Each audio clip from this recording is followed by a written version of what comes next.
सोनिया के लिए रील्स बनाना ही उसकी ज़िंदगी बदलने का एकमात्र रास्ता था, क्योंकि उसने बहुत बड़े बड़े सपने देख रखे थे और जिस फैमिली से वो आती थी उसने खुद अपने माँ बाप को बहुत स्ट्रगल करते हुए देखा था। दोस्तों, सोनिया के माता पिता बिहार से थे, लेकिन वो काम की तलाश में दिल्ली में जा बसे थे। उसका पूरा परिवार दिल्ली के एक शहर में रहता था जिसका नाम था नानगलोई। वो रोज़ अपने माँ बाप को स्ट्रगल करता हुआ देखती थी। सोनिया के पिता जानवरों का चारा बेचते थे और वही माँ लोगों के घर घर जाके उनके घर के काम किया करती थी, जैसे कि सफाई करना, बर्तन धोना। ये सारे काम सोनिया की माँ किया करती थी। सोनिया को भले ही 10th स्टैंडर्ड के बाद स्कूल छोड़ना पड़ा, लेकिन वो अपने माँ बाप को, अपनी फैमिली को इस गरीबी से बाहर निकालना चाहती थी। सोनिया ने सपने देखना नहीं छोड़ा था। वो अपने परिवार के लिए एक घर बनाना चाहती थी, इसलिए उसने सोशल मीडिया इन्फ्लुएंसर बनने का सपना देखना शुरू कर दिया। वो अलग अलग तरह के रील्स बनाती, डेली बेसिस पे कंटेंट क्रिएट करके वीडियोस बनाती और अपलोड करती। सोनिया ने अपने कुछ सेविंग से एक स्मार्टफोन खरीदा। घर वालों के काम पे चले जाने के बाद जब वो घर पे अकेले हुआ करती थी तो वो अलग अलग तरह के रील्स बनाया करती थी। दिल्ली के अलग अलग जगहों पे वो अपने दोस्तों के साथ जाती और अलग अलग तरह के रील्स बनाया करती थी। सोनिया कॉन्फिडेंस थी कि वो एक दिन फेमस हो जाएगी। सिलाई का काम करना भी शुरू कर दिया। सिलाई का काम सीखा ताकि वो डिज़ाइनर कपड़े बना सके और उससे अच्छे अच्छे रील्स बना के व्यू कमा सके। सोनिया के बढ़ते फॉलोअर से सोनिया में कॉन्फिडेंस जो है वो और बढ़ने लगा और उसके फॉलोअर्स जो है 7,000 तक पहुंच गए।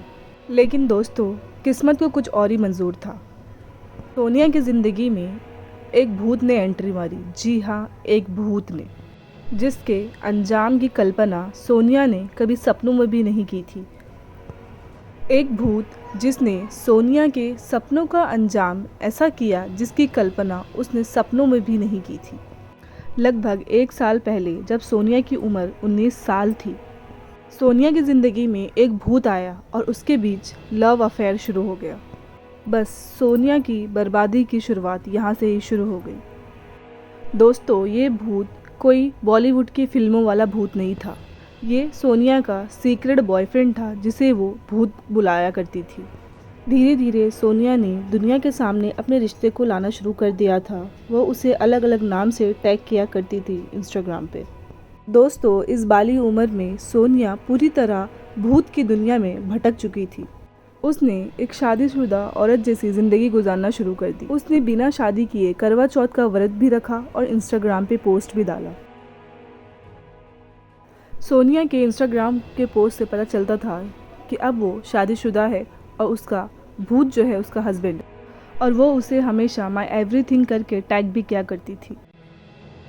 अगस्त 2024 सोनिया की मां रजनी देवी ने नोटिस किया कि सोनिया अक्सर अब घर पे ही रहा करती है और उसने घर से निकलना बिल्कुल भी बंद कर दिया। उसकी मां ने बताया कि पहले तो उसके पैर बहुत मुश्किल से घर पे टिकते थे और अब वो बहुत मुश्किल से बाहर निकलने को तैयार होती है। सोनिया अक्सर बीमार भी रहने लगी और उसके सिम्टम्स जो थे बहुत अनयूजुअल थे। सोनिया के घर वालों ने उसका हेल्थ चेकअप कराने का डिसीजन लिया और दोस्तों, सोनिया के घर वालों का डर यकीन में बदल गया कि वो 7 मंथ प्रेग्नेंट है। समाज के दबाव की वजह से सोनिया के माँ बाप ने इस रिश्ते को कबूल कर लिया और सोनिया को पूछने लगे कि उसका पिता कौन है, और सोनिया हर बार भूत कह के टाल देती। दोस्तों, घर वालों के प्रेशर देने के बाद सोनिया ने ये एक्सेप्ट कर लिया कि बच्चा जो है वो संजू का ही है जिसे वो भूत कह के बुलाती है, और सोनिया ने संजू को अपना पति मान लिया है और वो पूरी ज़िंदगी अब संजू के साथ ही बिताना चाहती है। दोस्तों, अब सोनिया के माँ बाप के पास इसके सिवा कोई ऑप्शन नहीं बचता था कि वो संजू को एक्सेप्ट करे और उसकी बेटी की ज़िंदगी में उसे शामिल करे। सोनिया जो सिर्फ 19 साल की थी, माँ बनने के लिए बहुत एक्साइटेड थी और वो नई ज़िंदगी का नया चैप्टर शुरू करना चाहती थी। सोनिया ने अपनी बहन को एक बार ये भी बताया कि संजू के घर वाले जो संजू को बेदखल कर चुके हैं वो सोनिया को कभी एक्सेप्ट नहीं करेंगे, पर सोनिया कुछ भी करके वो उसके साथ ही रहना चाहती है और अपनी आगे की सारी ज़िंदगी बस संजू के साथ ही बिताना चाहती है।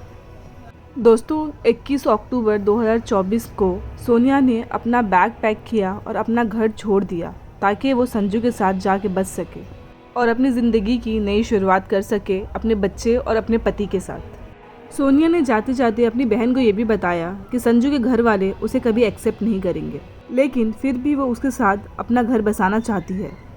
जब सोनिया की माँ की आंख खुली तो उसे पता चला कि उसकी बेटी जा चुकी है। रजनी देवी ने बहुत ट्राई किया अपनी बेटी को कॉल करने का, पर उसका नंबर जो है वो बंद जा रहा था। बहुत ट्राई करने के बाद जब फ़ोन चालू होता है तो दूसरी तरफ से आवाज़ आती है कि मैं संजू बात कर रहा हूँ। आप अपनी बेटी को बार बार फ़ोन क्यों कर रही है? आपकी बेटी आप लोगों से नहीं बात करना चाहती, वो आप सबसे नफ़रत करती है, उसे दोबारा फ़ोन ना करे। और ऐसा कह के संजू ने फ़ोन काट दिया। दोस्तों, ये सुन के सोनिया की माँ बहुत टेंशन में आ गई। अपनी माँ को परेशान देखकर मनीष, जो कि सोनिया का भाई था, उसने भी फ़ोन लगाना ट्राई किया और कहीं 11 बजे रात को जाके फ़ोन कनेक्ट हुआ और वहाँ से जो आवाज़ आई वो संजू की थी। और संजू ने उसे वही कहा जो उसने उसकी माँ को कहा था कि वो तुम लोगों से बात नहीं करना चाहती, वो तुमसे नफ़रत करती है। दोस्तों, ये सुनने के बाद मनीष बहुत परेशान हुआ, पर जब मनीष ने ध्यान से सुना तो उसको यूँ मालूम हुआ कि संजू अकेला नहीं है, उसके आसपास नहीं जाने कितने लोग हैं जो उसके आसपास बैठे हुए हैं और सब बातें कर रहे हैं। मनीष ये सब समझने की कोशिश ही कर रहा था कि उसकी बहन के साथ ये क्या हो रहा है। उसके कानों में एक आवाज़ आई, गड्ढा और गहरा खोदो। दोस्तों, दिल में बैठा यह डर बहुत बड़ा था, इसलिए दूसरे ही दिन पूरे परिवार मिल के नानगलोई पुलिस स्टेशन गया सोनिया का मिसिंग रिपोर्ट लिखाने के लिए। लेकिन पुलिस वालों ने भी रिपोर्ट लिखने से मना कर दिया। उन्होंने कहा कि सोनिया बालिग है और वो अपनी मर्जी से गई है। दोस्तों, सोनिया के परिवार ने भी देरी नहीं की और सीधा वो संजू के घर पहुंचे और उन्हें वहां जाके ये पता चला कि जो संजू जिसे वो कह रहे हैं, जिसके भरोसे उन्होंने अपनी बेटी को छोड़ा था, वो कोई संजू नहीं, वो एक सलीम है।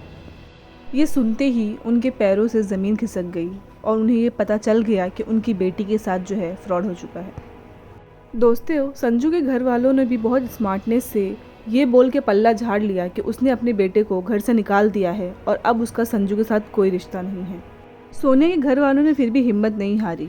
उन्होंने पुलिस स्टेशन पश्चिम बिहार में जाके कंप्लेन किया और उसके दूसरे दिन ही यानी 23 अक्टूबर को मनीष को एक कॉल रिसीव होता है, जहां पुलिस वाला उसे कहता है कि उन्होंने एक लड़के को पकड़ा है जो बिना नंबर प्लेट की गाड़ी चला रहा था और उसके पास से सोनिया के कुछ डॉक्यूमेंट्स प्राप्त हुए हैं, जैसे कि आधार कार्ड, पैन कार्ड, ये उसे वहाँ से रिसीव हुए हैं और उस डॉक्यूमेंट्स में सोनिया के फादर का नाम भी मेंशन है।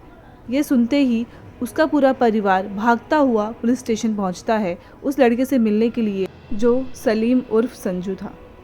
दोस्तों, जब संजू से पूछताछ की गई तो संजू ने इस बात को मानने से इनकार कर दिया कि वो सोनिया को जानता है और जब पुलिस ने उसे अच्छी तरह से खातिरदारी की तब जाके उसने एक्सेप्ट किया कि वो सोनिया को जानता है।